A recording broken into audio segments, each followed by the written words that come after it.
کیا کر رہا ہوں؟ اگلا جملہ کو وہ معاف کرنا. آپ ہمارے سب گاؤں والے جیسے, ہم لوگ ادھر تلوجہ سے ہی. زبان ہے نا مسلمان کی, اور وعدہ ہے نا مسلمان کا, کبھی بھی اس کو آگے پیچھے نہ کرنا. میں مثالیں دوں گا, ساری سیرت میں ساری مثالیں, تاکہ یہاں سے لوگ دین لے کر چلے جائے.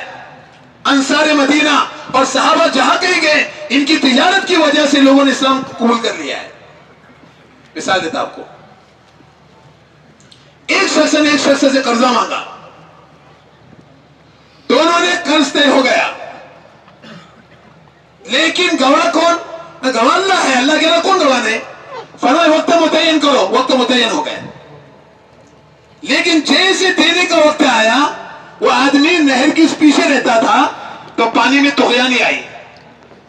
لینے والا وہاں کھڑا, دینے والا یہاں کھڑا, یہ انتظار میں کہ پانی تھمے اور میں جاؤ, وہ اس انتظار میں کہ وہ آدمی آ کر میرا دے. عجیب بات دیکھیے علماء نے. اب یہ بیچارہ وہاں انتظار کر رہا ہے, یہاں انتظار کر رہا ہے. اتنے میں شام کے وقت باس تیر رہی تھی کنارے پر. انہوں نے اس کو اٹھایا, اس کو کھوکھلا کیا, اس کے اندر اپنا قرضہ بھرا, اس کو پیک کیا اور سمندر کی نظر کر دیا. یا اللہ فلاں سے میں نے وعدہ کیا تھا, یا اللہ تو فلاں تک پہنچا دے. وہ باس تیرتا تیرتا وہاں چلا گیا جو آدمی وہاں انتظار کر رہا تھا. اس کو پتا بھی نہیں کہ اس باس کے اندر میرا قرضہ ہے. اس نے دیکھا کہ سامنے والا آیا نہیں ہے, پر میں ایک کام کر لیتا ہوں, یہ باس اٹھا لیتا ہوں, گھر میں آگ جلانے کے لیے کام آئے گا. اندر لے کر چلا کر کھولا, تو کھولنے کے بعد دیکھا تو ماشاءاللہ سارا قرضہ باہر آیا. امام بخاری نے لکھا ہے جب آدمی کے دینے کا ارادہ ہوتا ہے, اللہ اس کے لیے پانی کو بھی مسخر کر دیتے ہیں. ایک مثال دو آپ کو, میں معاف کرنا, اگر آپ سے لینے والا خوش ہو کر گیا نا, تو زمین کی جتنے حشرات الارض ہیں نا, سب آپ کے لیے مغفرت کی دعا مانگیں گے. قصہ سنا, آگے چلتے ہو. ایک شخص سے اللہ کے رسول نے قرضہ لیا, لیکن دینے میں حضرت بلال نے مال کی قسم تھوڑی ہلکی تھی.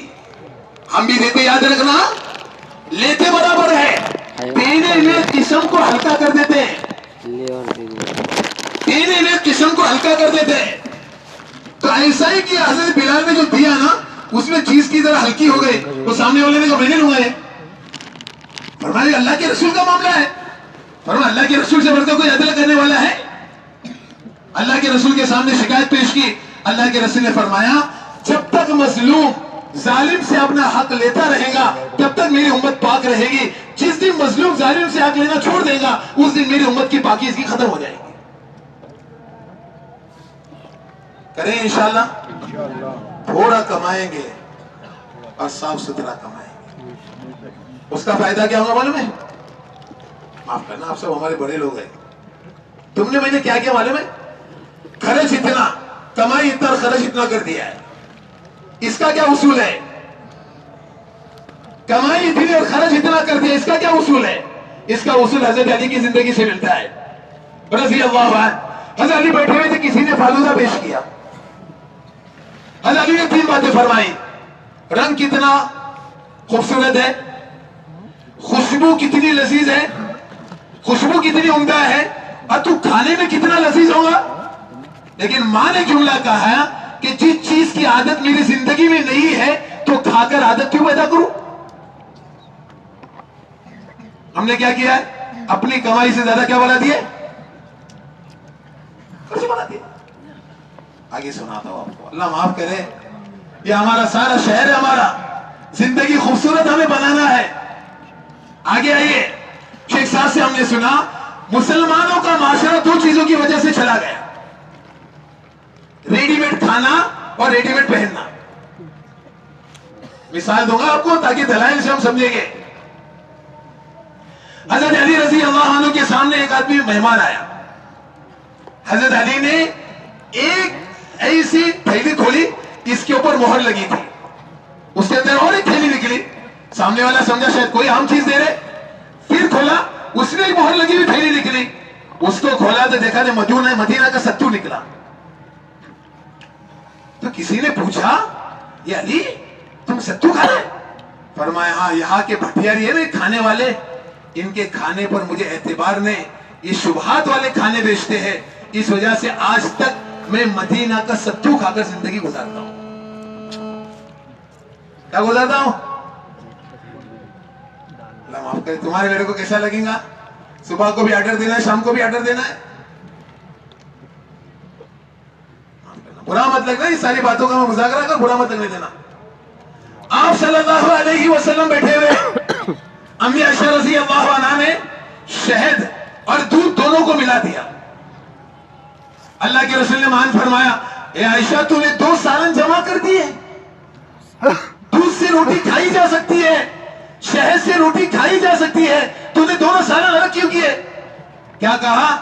فرمایا زیادہ نعمتیں استعمال کر کے قیامت کے دن میں اللہ کو جواب نہیں دے سکتا ہو۔ اور اللہ کے رسول نے ہاتھ اٹھا دیا۔ سیدنا عمر رضی اللہ عنہ جابیہ سے واپس آ رہے، دسترخوان لگا، قسم قسم کے کھانے ہیں۔ سیدنا عمر نے کہا مصعب بن عمیر دنیا سے چلے گئے، فرمایا کفن میں پہنانے کے لیے چادر نہیں تھی۔ حضرت حمزہ چلے گئے، پیر کے اوپر اسپیر کے پتے ڈالنے پڑے، اتنے کم چادروں میں دنیا سے چلے گئے۔ تو بیچ میں کہنے والے نے کہا ان کے لیے آخرت میں ہے۔ سیدنا عمر کی آنکھوں میں آنسو آئے، ان کے لیے آخرت ہے اور ہمارے لیے دنیا ہے۔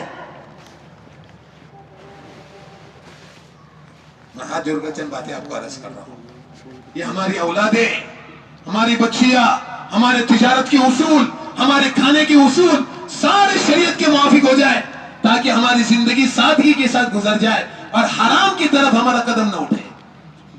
مثال دیتا آگے، سیدنا عمر رضی اللہ عنہ پوچھا ابو عبیدہ کدھر؟ پورے بلاد شام کے گورنر۔ انہوں نے کہا کھانا آپ کے گھر پر کھاؤں گا۔ انہوں نے کہا کھانا میرے گھر پر کھائیں گے؟ آپ روئیں گے۔ فرمایا نہیں، کھانا آپ کے گھر پر کھانا ہے۔ رات کو دونوں کھانے کے لیے بیٹھے، اوپر سے ایسی اوپر سے نکالا روٹی، سکی روٹی کے ٹکڑے، پانی کا پیالہ خادم نے پیش کیا، اس میں روٹی کے ٹکڑے ڈالے، دونوں نے بھگونے رکھے، اور جب نرم ہو گئے تو کھانا شروع کر دیے۔ تو سیدنا عمر کی آنکھوں سے آنسو، ابو عبیدہ کی آنکھوں سے آنسو۔ فرمایا تجھے بلاد شام کا گورنر بنایا ہے اور ایسی روٹی کھاتا؟ فرمایا ہاں، اللہ کے رسول سے میں نے وعدہ کیا ہے، جیسا آپ نے دیکھا ہے ویسے ہی آ کر آپ سے ملاقات کروں گا۔ مجھے لمبا بیان نہیں کرنا، آج ہماری تم گاؤں والے جیسی، اس وجہ سے ساری باتیں عرض کریں۔ نیت کریں انشاءاللہ صاف ستھری زندگی گزاریں گے۔ اور ایک آخری آپ سے گزارش، ہر مسلمان کی حاجتوں میں کھڑا رہنا، کسی مسلمان کو حقیر نہ سمجھنا۔ 2 وجہ سے آدمی حقیر سمجھتا ہے، یا تو سامنے والوں کو بیوقوف سمجھتا ہے، یا تو اندر کبر ہے، اس کی وجہ سے حقیر سمجھتا ہے۔ اور شیخ یوسف کا جملہ بڑا پیارا ہے، کسی کو حقیر سمجھنا نسلوں کو خیر سے محروم کرانے کے لیے کافی ہے۔ میں نے کہا کیا مثال دیں گے؟ آپ صلی اللہ علیہ وسلم جا رہے ہیں عرفات سے مزدلفہ، لیکن کنارے پر انتظار میں کھڑے ہیں۔ اللہ کے رسول صلی اللہ علیہ وسلم کے پیچھے حجاج کرام، ان حجاج میں مینا یمن والے لوگ بھی کھڑے ہیں، کسی کا انتظار ہو رہا ہے۔ پوچھا جا رہا ہے کس کا انتظار ہو رہا ہے؟ اتنے میں اسامہ بن زید آئے رضی اللہ عنہ، پیشانی ابڑی ہوئی، ہونٹ نیچے گرا ہوا، اللہ چیشک نکلے ہوئے، ناک سے ریڑھ بہتی ہوئی، بال افریقہ والوں کے گھونگریالو بال۔ تو ایسا اشارہ کیا اس کے واسطے ہم رکے، اس کے واسطے؟ روایت میں 2 باتیں آتی ہیں، جنہوں نے اللہ کے رسول کی اس عمل کو ہلکا جانا یا جنہوں نے اسامہ کو ہلکا جانا، اللہ کے رسول کے انتقال کے بعد سب سے پہلے انہی کا